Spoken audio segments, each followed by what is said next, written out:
Okay, hello everybody, and welcome to the Changemakers Forward event on this beautiful Tuesday afternoon here in Amsterdam and whatever other time zones you are in.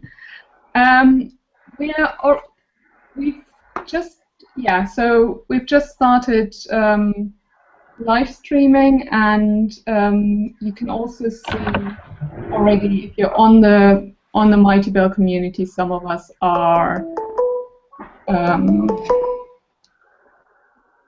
some of us are checking in. So sorry, I'm distracted here. Oh, beautiful things! Yay!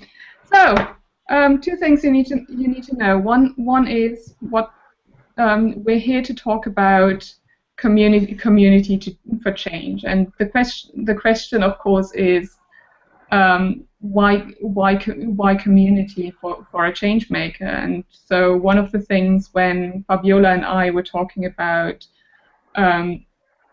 what's important for us to make change in the world was, of course, well, we can't make change if we're not connecting with other people. And it's also something where we sometimes run into trouble, because when we want to change the world, we actually do want to also move other people, and we want to change and really connect with them, and that can be a little hard. And so sometimes we hold back because we feel like, oh God, what will they think of us? And also, there's a lot of material here in terms of how do we actually get out to others? How do we tell our stories? And how do we use the magic of the internet to connect and build community? So there's a lot of material. We have with us today Deborah Askanase from Boston and Joey Clifton from Cornwall, and then of course Fabiola is based in Belgium. I'm based in Amsterdam. Let me just look at the chat. We also have with us Patty from Washington, Carl from Hyderabad, Johanna from Bern, and a couple of others. I also see Tina. Excellent. So it might be a little bit odd to talk about community for change when we're all sitting at our own desks looking at a piece of electronics. So I would just like to invite you to maybe sit up a little and put your feet on the ground.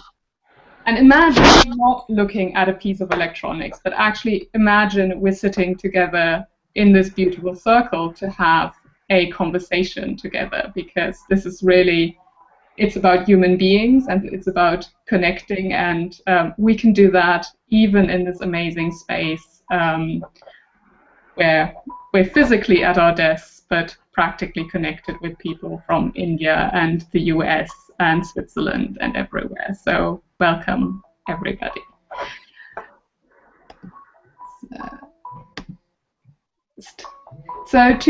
So we've invited for the question of community for change. So one of the questions I would love to just check in with you guys is why are you here? And the question really is, what role does community play for you as a change maker? I've put the link to the chat box, if you haven't found it yet, onto the slide. But I think basically everybody has seen it. So the question to everybody: take a moment and let us know, what role does community play for you as a change maker?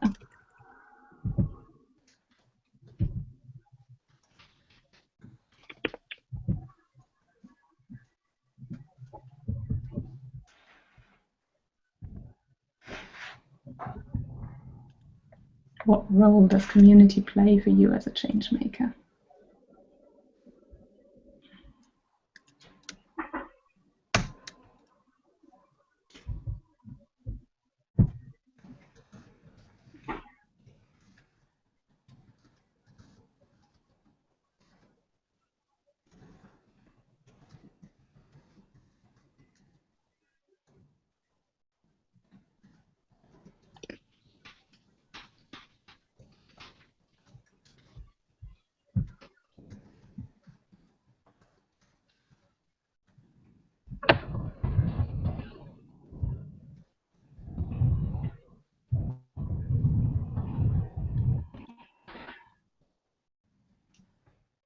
Yes, you can type the responses, Carl, and everybody else.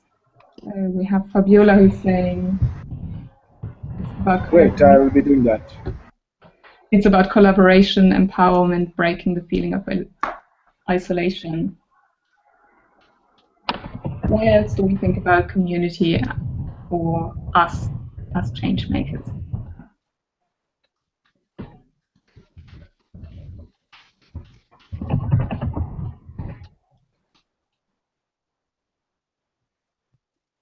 Community buy-in is what makes change possible. Community makes it easier. Take the direction for the community. As a wise person once told me, you can't want it more than the community does. That's Deborah. Joey's writing, for me, it's the difference between feeling part of something bigger than me and feeling empowered or not.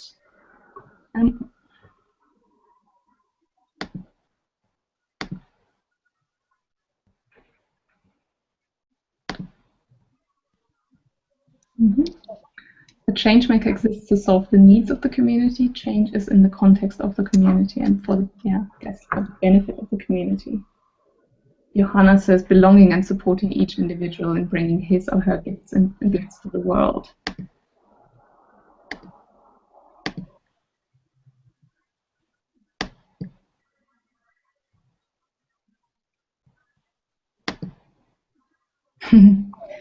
Sometimes the community tells me when to end a project too. Yay.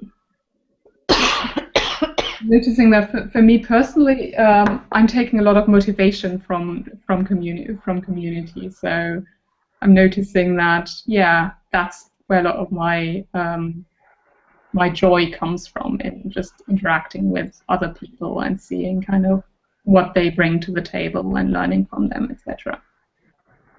Yes. I would validate that that's my experience too. Yeah. Yes.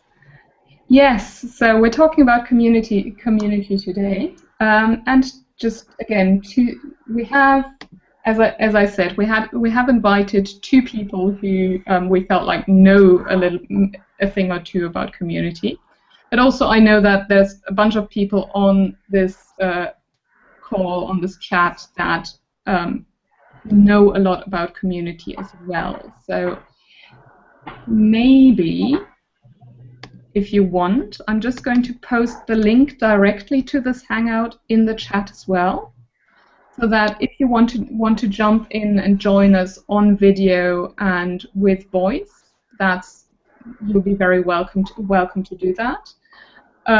If you just want to stay on the chat and continue listening to us on the YouTube Hangout on Air, that's also perfectly welcome. But if you want to jump in, we're a smallish group today, so you'll be very welcome. Here is the link. And welcome everybody. Yeah, come on over. Come on over. Yes. So the two people that we've invited, actually, let me just introduce the first person we've invited, which is Joey. And I shall stop sharing my screen. There we go, which is Joey.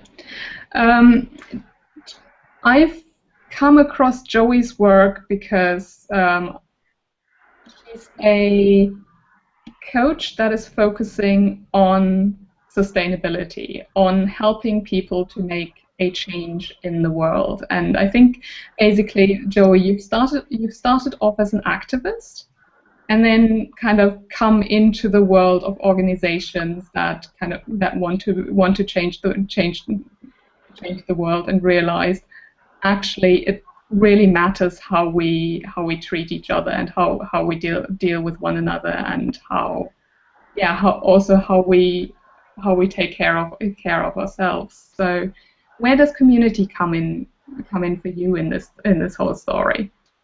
Hi everybody. Community is so important. Community is it comes in two forms. for me. So the form of being with people face to face, and the form of a bit like a community like this, so virtual communities. And I guess community fits in.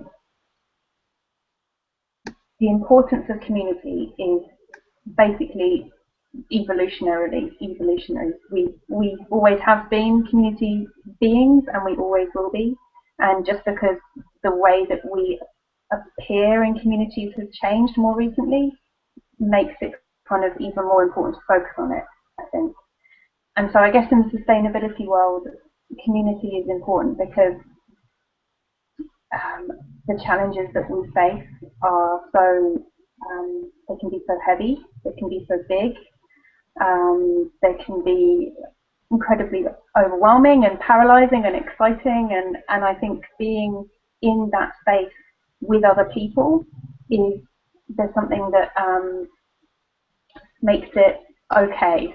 There's solace in it, there's inspiration in it, there's support in it, there's everything that is lacking if you're in it on your own, basically. So we're not meant to be isolated beings in the first place, but especially in a context of stress and pressure and a big challenge ahead of us, it becomes even more important. So yeah, that's where community fits in for me in this piece. Yeah, could you maybe just give us an example of how we, I mean, either from your own story, maybe people you're working with, why do we not invest in community enough, or why is it so hard to do this? Yeah, I was thinking about this before we started talking, and I think it's a few things. I think in the context of face-to-face communities around sustainability, I think for a lot of people there's a kind of a veneer, like a professional veneer that you need to, or a mask or something that you need to put on in order to kind of come to these networking groups or meetings or I don't know, something, and you have to rock up as a professional. And what that means is it's really difficult to be a person as well, and to come and to connect and to be real and have emotion and to be worried about this stuff. And in the context of virtual networks, I think the challenge there is everyone's really busy, like really busy, and it's not that there's a lack of opportunities. There's, you know, if anything, there's more opportunity to be social now than there ever was. But the connections are kind of making them really valuable is hard. So making those virtual connections valuable, that's the hard piece for me. And you know, networking, social media, it's all really great and it's got a place, but really bonding with people, really feeling like you can trust them, like you can be yourself, like you can be vulnerable, that's where it's tricky. So I think the common thread between those two things is being able to having permission to be you, to be a human being, to be worried about what's going on, to show up with emotion and fear and excitement and, like, you know, just the whole range, the whole spectrum of emotions that you would experience when you're dealing with whatever aspect of sustainability or change making you're working in. Mm-hmm. Also for everybody, if you have a question, a comment for us, for the group, for Joey as we speak, you're very welcome to just type them into the chat, and we'll pull them in at a convenient time. So you're saying, I mean, we're really busy, and we're held back by kind of trying to keep a good face, and and so if you, what is it that you advise your clients, people that you're working with, when they come to you and are struggling with, like, delivering this big difficult piece of change work in their organizations? God, good question. Well, it's never advice, but yes. It's about finding that authentic space Mm-hmm. where you're really in touch with what's important to you. And it's that permission word again, if you're able to go into a community and give yourself permission to be vulnerable, be scared, be excited, be real. Like, if you can go to a community networking event and not see this professional, just this professional, like, what does it open up for everybody else there? It opens up this opportunity for us to be human beings together and to not just be talking about a very serious something we need to deal with in our work, but also something that, like, we're all dealing with in our own lives as well. And is really unbelievably scary and exciting, and the potential is massive, but also, there's a whole load of stuff in there. So I guess what the work that I'm doing with people is about being authentic, about giving ourselves permission, and that being about a resilience. So when you start giving yourself permission, you start being real about how you feel about stuff. There's a kind of a strength in that. A strength in us in terms of connection, so you can actually, being vulnerable is a way to connect with people. So then your community gets stronger, and we're real about how we feel. And there's something that when Yuka and I were talking the very first time that kind of came to me, which was the way that we approach this whole sustainability thing.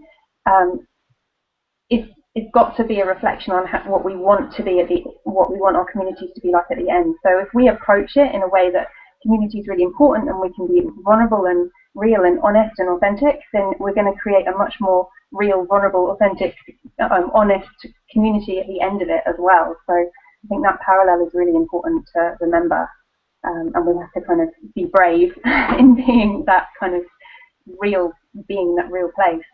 Yeah. Yeah, and also, I think there's also this, at least for me, I'm noticing that there's also this real step in there to be okay if there are some people who don't like what I'm putting out and who might say no if I invite them to, like, join me in my community, because, yeah. Totally, yeah, totally. Like, we're human beings, we don't get on with everybody. There's always going to be people who work and people who don't, and that's not a place that I don't think that's something to be shameful about. That's something to take strength from, because, communities, they always do have people who don't work and do work, and that's just how they are. That's how we are as people. So, yeah. Great. Yeah. Is there any questions that have come up? Looking at the chat, there's a lot of, like, actually people picking on quotes that that you've been saying. So this whole question with permission to be you and showing up. I have a question for both Joey and the Changemakers community related to what you've been saying, Joey, which is, one of the things that is so interesting about this community is how intentionally international it is and intentionally diverse in terms of age and what people are working on and where folks live and backgrounds. I was layering what you were saying, Joey, over it, of, like, authentic space, permission to be you, comfort in feeling vulnerable, and wondering what anybody here on this call has done to try and create that, when really the diversity is beyond our comfort zone. We are pack animals. Humans are pack animals also, and we tend to run with whoever we identify as our pack, every individual, right? It's women or young people or people with same interests or whatever. And so I'm sort of wondering if Changemakers Forward has struggled with this, has what you've done to create this place where it can be really authentic. I'm just curious, or Joey, if you've had experience working with incredibly diverse communities, how you bring that in. You go first. Sorry if I stymied you. I'm really sorry. I didn't need to. One thought that comes up for me is related to the outsider complex. That we like, there's this human thing that we ourselves oftentimes feel like we're different than everybody else. That actually everybody's carrying that little bit of insecurity and outsider complex with them. And I think there's also then this, if you're getting more comfortable with your role as not really fitting somewhere, you become a lot more comfortable with diversity because you accept that, well, basically everybody's bringing their own perspective and now they start being curious. So I'm wondering whether there's also this aspect of just simply people coming together here who are curious about diversity and who are willing to come in with questions. Other observations on that, maybe? Can I just clarify the question, Deborah? Yeah. So about encouraging diversity or identifying within a diverse community, is that? Yeah. No, it was more about how do you create a space where everyone feels that they can be their most authentic self within a diverse community. And I mean, I have some thoughts just from my few interactions here today and with Wiebke earlier about how you guys are successfully doing it. But I'm wondering if you've thought about this intentionally, or Joey, you think about it intentionally when you coach change makers. I do not want to take this in the direction it shouldn't go, but it seemed sort of that there was a connection to be made here between what you're talking about and what we're in. What's interesting about what you say is, for me, it's a bit of a reframe. So instead, it's not, the focus isn't actually on the diversity, because as far as I'm concerned, this is inclusive. But it's more on what we have in common, and what we have in common is the values and the vision and the interests and the passion, and that is kind of, it's like unspoken glue or something, and it's something about that which kind of unconsciously creates like trust. Mm-hmm. And one of the questions Wiebke asked was, how do you build confidence? And I think that's how you build confidence. It's like you feel more confident in a space where you know your feelings and thoughts are validated, and I think that's the same. So it's not about the focus being on all our differences and where we are in the world and all that stuff. It's just to rephrase that a little bit. So the way society's changed in the last kind of, I don't know, 10 or 20 years or something, is that we've gone from being in even longer than that, from being with the people who are automatically in our geographical location to being with people who are all around the world. But we've always not just assumed relationships with the people closest to us, we've always assumed relationships with people who we have something in common with. And I don't think that's really changed. I think just the spread has just gone just huge, well, global. And so I think that it's just the same as it always has been, but it's more exciting because the diversity is more, it's more, massive. So I don't know if that answers your question really, but. No, it's fine. It was a pondering question, and I think you really did nail it. It speaks to truth for me. There's I think an interesting conversation to explore about creating an authentic, like creating space, right? That you guys have done a really great job of, and what are those elements? But that's not what we're here to talk about today. Yeah. There's also, I mean, you were bringing up the question of confidence. There's a question from Johanna in the chat who's saying that this whole question of showing up with authenticity and vulnerability, that she was talking about her project with family and friends and was authentic and vulnerable, and then lots of emotions came up, so up to the point that she lost her thread and she got confused, and she says that she realizes she needs to learn to have a little bit more distance to these emotions to be able to share about an important project with clarity and with structure. And yeah, do you have any thoughts on kind of how she or we all could find this balance between being open and at the same time not too deep in the emotion that... I think the thing that we don't do very well yet in the sustainability world is talk openly about emotions, the emotional side of it. And I guess I just really read it really quickly, but what I think you're asking is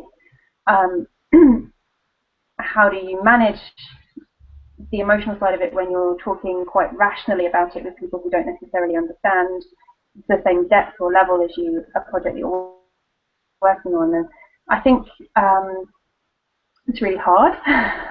Acknowledging that it's really hard is the first place to be, and finding a place where you can be emotional about it. So, Johanna, I would encourage you to find some people you can talk with about it, where you can be completely yourself and get emotional about it and let it all out, because the emotion is there for a reason, and it's it's because you care, and it's not something you want to suppress, because it's important and it's one of the reasons you're so passionate. So it's kind of something to be cultivated, but at the same time I recognise that there's a place and a time for it. So I think if you have an outlet for it, you'll find it easier to be more rational with the people you need to be more rational with. But I mean, it's a really personal thing, so it's hard to give advice about that. But that would be my thought. Yes, great. Any other thoughts on this question, maybe from Deborah or Fabiola, or what can we do to talk about the important work that we do without getting mired in the emotion of, oh my God, what will they think? Well, what I think is, I find it's key to be emotional when we have, when that's who we are, just part of being authentic and trusting that if there's an emotion, it's for a reason. So, and I find that the more we are who we are, even with emotions, the more that we build trust, because then the vulnerability comes up. That's Joey was saying. So that at the same time helps to open up the space for everyone in the community and get more, this feeling of we're in this together. So that's how I see the link that you were saying, Deborah, about being authentic and building the space for, this container where we can be who we are in diversity. I think for me, there's also always this notion of a new project is oftentimes it's such a small. I tend to think of it like a baby bird. It has all this potential, but it's also really, really vulnerable. And if like a strong storm comes along, it will actually get hurt. So it's also my role to make sure that this baby bird is protected as long as it's still growing up. So I always think about, okay, what are the circles in which I want to share about, and in terms of what I will share publicly about a project is something very different than I will share with my own journal, where I'll be kind of sharing everything. And what helps me sometimes is just making up a cover story, really think about the wording that I'm going to use when I'm going to talk about this publicly. And then, of course, I know that the full story might be a lot more complex and a lot more conflicted for myself. But I have wording that I can use when I don't actually want to go into much detail. Which might be actually an interesting segue, because I'm taking us from Cornwall over the Atlantic to Boston. Hello, Deborah. Hello. No, I mean, the segue comes because it's about actually sharing about our projects and about our communities in public, and actually doing that with organizations and potentially on scale, because we can. There's so much potential that we can leverage when we're bringing out our projects into the world, when we're building a community that can support it. And I mean, you've got an amazing range of experience in doing that with organizations all over the world to a degree. So I'm very happy to have you here.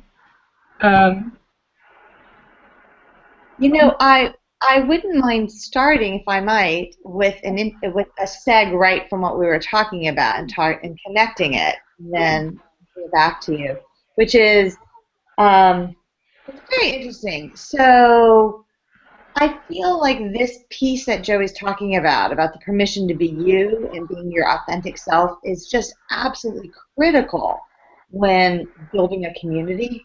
Like, everyone can smell a fake. And, I mean, we all have that instinct when someone's trying to pull a fast one over us, so to speak. So being the most authentic self you can be, as I always say there's this continuum from being a completely professional self, like I'm Deborah Askinase, I'm a trainer, I'm a consultant, I talk about social media and digital strategy and social change, to I'm Deborah Askinase and I make pottery and I have a dog and two lovely girls and I can tell you all about my travels around the world. Right? Anywhere along this continuum, or things that I'm passionate about that have nothing to do with change, I think of like pottery for change. But there's this whole continuum, right? And all of this is true. Yeah, and it's all true. And as a change maker, I think a little bit of what you were saying, we could sometimes rely on we know what our story is that we are most comfortable with sharing publicly, and to then push ourselves slightly over to this side, where we're talking about things that are vulnerable. I talked at this big conference that we were at in March about how I failed math in high school. And when we move into that direction, it also enables a different kind of connection with new community members to connect with you, as well as tightening connections with others. Because there's this sense we have as humans, like, oh, we want to connect with the most authentic self that we can of someone else. That's my segue. And I think Joe set it up really beautifully. Yes. So you've learned that sometimes sharing stories about things that you're embarrassed about helps in building community. It does, actually, shockingly so. I think that's why all these panels on failing forward are so popular now. So Deborah, if you look at kind of the people where you think like they're doing really, really well in building community, what patterns do you see there? I mean, what works? So one of the things we talked about in preparation for this was, what do you need to build a community of change? And I think part of what Joey has been talking about is such a huge piece of it, is being your most authentic self, and fully embracing that. Creating community change is something that is so central to who you are and what you believe, that others can't help but relate to that, right? So that's the authenticity. There's a understanding of what your real voice is, not the I'm an organizer voice, but the I'm an organizer and I'm Deborah and I care because. So having that voice that's real and authentic, as well as on behalf of the community. I think you have to the communities that are growing, those leaders have fully embraced what I might call the dual branding of the personal identity and then the community identity as well, and feel comfortable branching beyond that. And then inviting others. There's a fearlessness about that branching out that happens, where folks put themselves out publicly and say they'll blog about it, they'll write about it on Facebook, they'll talk about it in communities like this, or they'll talk about it on LinkedIn and things that they care about, and you'll read that and you'll say, oh, wow, that person's really taking a risk.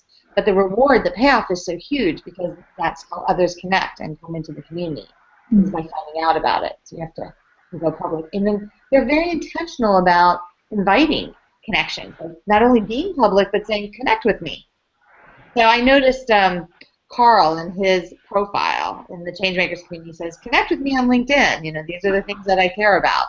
And you can take that as sort of one way to do it, or you can just go big and write a blog, and it's all about your whatever it is that you're passionate about. And connecting with people in the comments and then reaching out and continuing it by phone or by Skype or whatever. So I think some of those things are qualities that I see in community builders that lead to foundations of successful communities. Could you give us maybe an example of someone who inspires you on that? Yeah, there are a couple that I think of that are really inspiring, and I'll type them into the chat afterward. One is a woman that I encountered when I was working with the National Brain Tumor Society. Her name is Liz, and she has a blog called The Liz Army. And she is living with a brain tumor and astrocytoma, and the astrocytomas are really, really slow growing, and you can live with them a very long time, but ultimately she's living with a brain tumor in her head that she can't get out. And she has decided that just talking about it and finding support isn't enough for her, that you have to change legislation, you have to fund research, we have to find a cure, and she has gone all out. So she blogs about it at the Liz Army. She has a Facebook page. I think she considers herself a public profile, so you can connect with her on Facebook. She tweets about it. She started a monthly Twitter chat on brain tumor social media with someone else. She is a state lead advocate for the National Brain Tumor Society for California. She's all in, and she's incredibly authentic, and she talks about all kinds of stuff. An incredibly authentic voice, and a woman that I am proud to know. On the other side of the world in Israel is a woman named Susan Silverman, who coincidentally is the sister of comedian Sarah Silverman. And she is a rabbi, and she grew up in the U.S. Her family has moved to Israel, and she believes in this one, that women cannot read from the Torah at what's called the Western Wall, the most holy place in Judaism, and feel that is an incredible injustice. And there's this organization called Women of the Wall that are trying to bring equality there. And she is all in. You know, she is writing about it on Facebook. She is blogging about it. She is getting arrested for it. But she's being her incredible, authentic self. And I think it's kind of another level when you're willing to be arrested and jailed for this. That is interesting. So one thing that is interesting, and this might be just an observation, is that you're basically telling stories of two women who are really going for it as an example for building community. Where does the community come in for them? Like, who connects with them? Both of them are not the community, which is the best part. Both of them realize, like, I'm Liz, and it doesn't revolve around me. I'm not the sun. Yeah. And Susan feels the same way, right? So Liz will blog and talk a lot about, I mean, if I were to sort of channel Liz's voice, it would be, hey, y'all, it's important to get involved in all of these great organizations doing this work. And she represents as an advocate for the National Brain Tumor Society, but she also talks about creating this social media community that has arisen because of these monthly social media chats that she and someone else hosts. And she invites others in to co-host the chats, and she doesn't feel a need to own it. What she wants to do is create a community of people who are passionate, that are going to change the law, that says that you can only have a certain percentage of funding for brain tumor research from the feds. You know, and things like that. She's agitating for change. Susan has aligned herself with an organization called Women of the Wall, and has decided she's going to be a voice for this organization because she has some cachet because she's Sarah Silverman's sister. But she also, it's not about her. It's about, she brings people in regularly so that their voices can be heard as well. So I guess what I'm saying is a quality of someone in the community who's a real leader is someone who brings other leaders in and understands that they're not the sun. They're just the earth revolving around lots of other things. So if I were to start with an organization that says, okay, we get it. We've kind of worked as our lone heroes for a while, and we really need to bring out the best in our community. What could I do to get started? So first thing I would say to you is, where are you on this continuum of how comfortable you feel about it? And you make that decision, as everybody does, right, of how personal you're going to get around this, knowing that the more personal means the more risk as well as more potential connections. And then find a place that you have decided is where you're going to connect with people. You know, start with one. That's what I tell organizations also. Start with the space you feel most comfortable in. Yeah. It's Twitter or Facebook, right? Like And email, go with email. you want to blog, if you feel like you'd rather have a platform that you are a little more in control of, go with that. Decide what it is that you have to say, and then say it, but always, it's like, keep the principle of network weaving in mind. Always think about who else can you bring in to add to your voice, to make your voice stronger, to learn from, and to connect with. So I might go with finding your space on social media, looking at your profile and tweaking it so that it really reflects what you're trying to do, looking for others that feel exactly the same way that you do, and talking with them about it, and making those strong connections by being your most authentic self. Okay. I think I'm just gonna call in Patty, who is saying that she could share something about how the Burning Man network of regional coordinators is working. And I see that she's joined the call. I'm just going to pull you up, Patty. Hello. Hello. So How are what's you guys so special doing? about this network?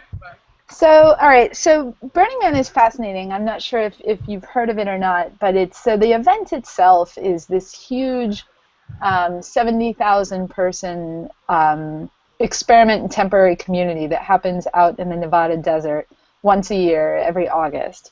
And it's been going on for about 25, 30 years now. And what has kind of created around this event is what they call a regional network. There are regional events that happen everywhere in the world, and there's over 300 regional coordinators that kind of help kind of share some of the information sent down from headquarters, but also from like into the community. And really what I find very unique about this, that I think, you know, is applicable to this conversation, you know, is that the principles behind Burning Man and the reason why it's kind of triggered all of these smaller events is because they do what they have these 10 principles where, you know, includes radical self-expression, includes civic engagement, includes, you know, creativity and you know, decommodification and things like that, but where you're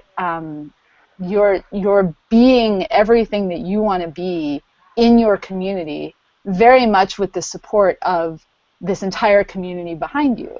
And so, you know, these regional events are opportunities for people to just be themselves to whatever level they want, to create art, to be a part of a project, to help in some way. And that carries back into the day-to-day communities. So here in Washington, D.C., I'm one of the regional coordinators for Burning Man here in D.C., and you know, we have town halls that we just had last Thursday, and we found that there were over 70 different projects and groups and people who wanted to come together and share what they're doing right now. Mm-hmm. And above all, it's this hugely supportive thing. It's a place where people can kind of share their ideas, that people can say, I want to help with that, I want to collaborate with that, I want to do this. It's not, you know, in some ways it's, yes, I want to do my own thing, but where we find the success really comes out is when people realize that sometimes they can actually do more by collaborating with people who have an idea already. So rather than saying, I want to do it slightly different, I'm going to do it my own way, and then fight the struggle to do it alone, yeah. They're like, well, let me put my energy behind this existing project that already has a team, that has momentum, and let me help shape that to be a little bit stronger. And there's a greater potential for more impact when you have that collaboration and you have those people. But I think the value of that network in particular comes from the framework created by the Burning Man Project, in that they've established this network, they've established a lot of trust. There's very little moderation from the top down. People kind of discuss amongst themselves. There's a lot of social media. There's Facebook groups for different communities that are also self-regulated. We try to keep advertisements off, and we try to keep, it's all just there's trolls, of course, but any group that gets big enough is going to have trolls. Yeah. But it's, I think it comes into it where people are often shy. They're often, how do I get involved? How do I meet people? And it's everything that you guys have been saying. You go out and you meet people and you talk to them and you put your heart on your sleeve and you risk that maybe you won't meet someone who shares your exact interest, but that's okay. You'll find the next person over. So I don't know. I thought it would be an interesting example for people looking to find community. Yeah, and like one of the things that I'm hearing from your story is this value of, on the one hand, actually having dedicated people, like having these regional coordinators, and then what also seems to be working really well for you is having events and actually getting together in person, and getting to know each other and knowing kind of how the community, so being able to feel the community in itself. Sure, definitely.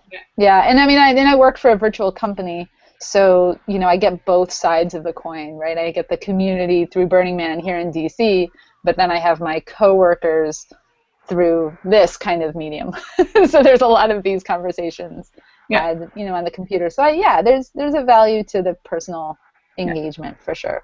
Yeah. Are there, now this is a question for everybody, are there other stories of like communities that are really doing things right, where we feel like, okay, we can learn from those folks because there's something there?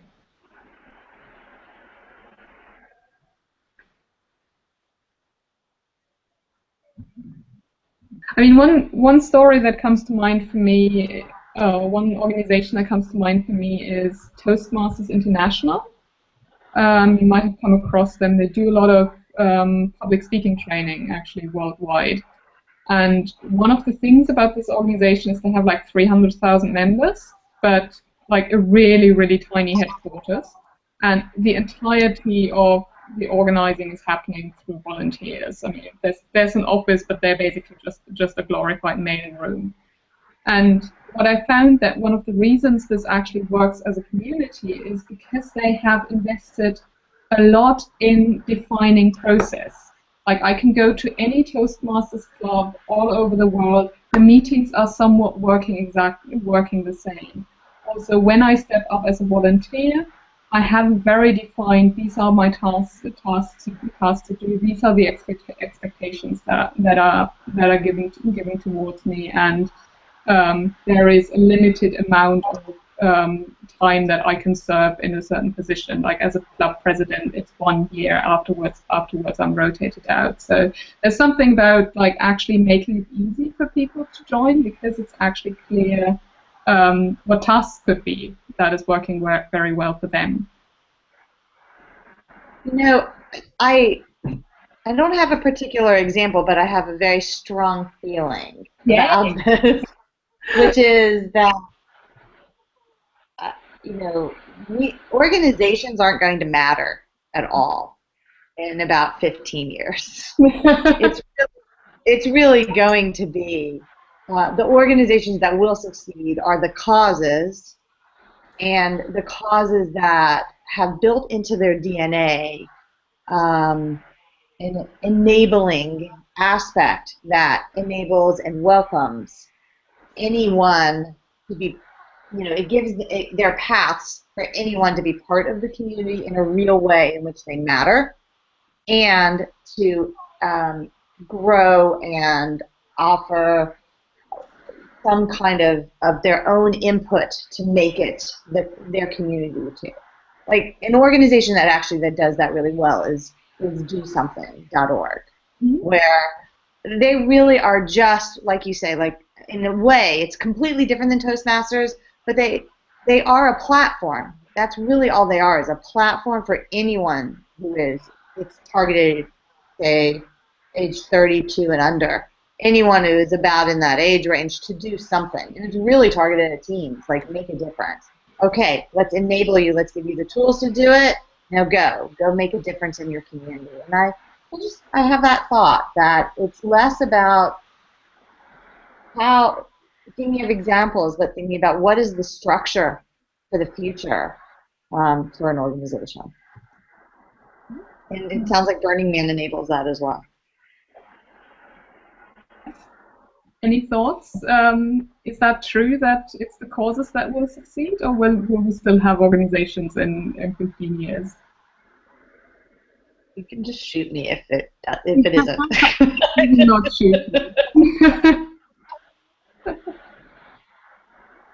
Yes, Yoka just said she also has an example. She might join us if we can find the link. If not, she's very welcome to give us links and further in. There she is. Hello. Hello.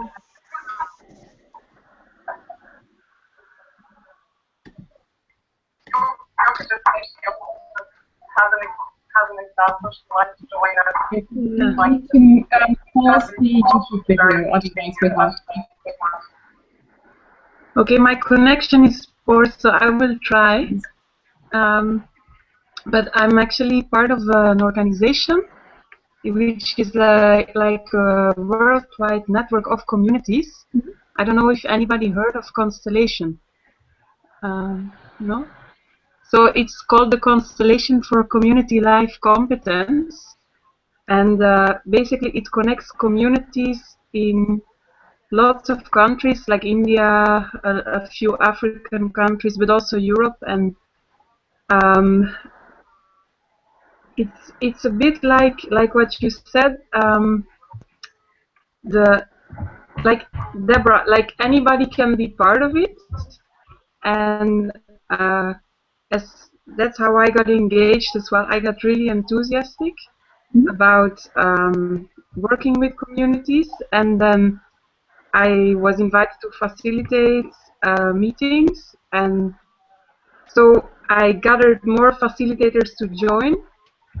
And one of the things, for example, we did was in Mauritius, we designed a drug policy based on bottom-up input from drug users and people working with them to make a policy proposal for government, which was actually amazing to be part of the Mauritian communities doing that.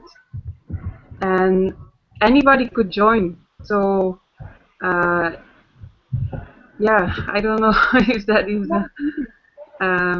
and Patty, yeah. Patty, if anybody has questions, because Patty has already found the link into that in the chat if you want to find more information about that. Sorry? Patty has already found the link. Okay, I'm trying to get the question. Yeah, that's the one. Yeah. Yeah. Seems to be that there's, I mean, you're saying that everybody can join the community. But one of the things that I've seen happening at the time when we used to have online forums is that everybody wanted to have an online forum that is in the community, and they set up the technology the same nothing.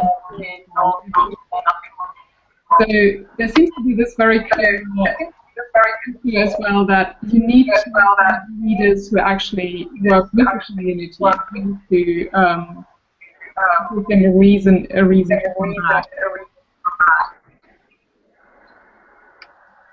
So I guess this. Yes, I'm just going to mute you, Yoka. Yes, that is the easy way to.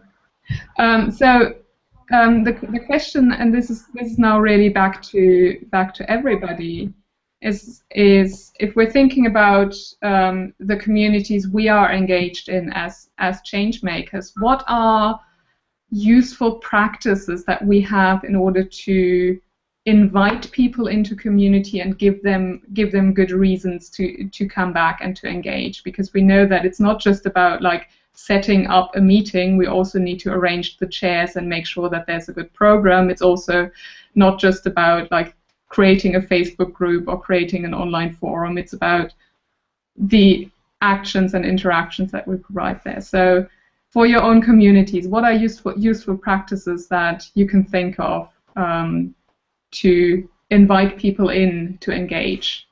And you can just type that into the chat, or raise your hand and then I will unmute you, or you can unmute yourself.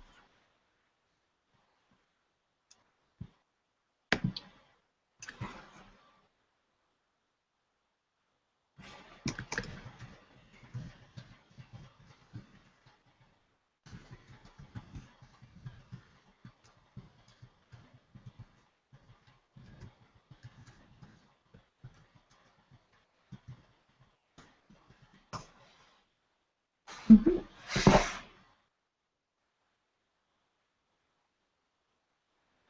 Okay. I'm seeing that people are slowly saying goodbye. We're coming to the top of the hour, so if you feel like you want to instead just tell us the one thing that you're taking away from this call, like one thing that you learned, one thing that really rung a bell with you, just write that into the chat as well.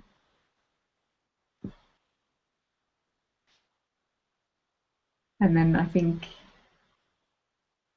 so what are you taking away from this call?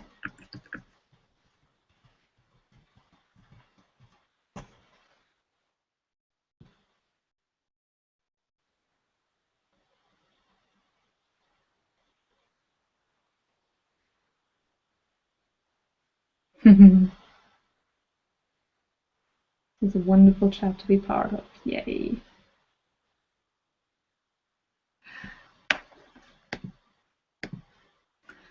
Fabiola is finding that personalized messages and one-on-one conversations are a must. Takes more time but works better and as a complement to mass communications and social media. Absolutely. Also, just generally, for me, just making a practice of checking in, like providing summaries or saying these are useful things for the topic, and we had conversations on this, just summarizing and bringing things back. Yes, the continuum of being vulnerable is important. When do I want to lean into vulnerability, and when am I okay? Yes, excellent. Fabiola, maybe I'm closing. Do you want to just say a couple of words about what's next for Changemakers Forward? Like, what are the next steps? How are we connecting again? Sure. So, well, yes, we're having these monthly events more or less on a monthly basis, and you're always welcome to join us. And we also have peer support circles, which is a smaller, more intimate space, just to ask each other questions and get feedback and see what comes to enrich each other.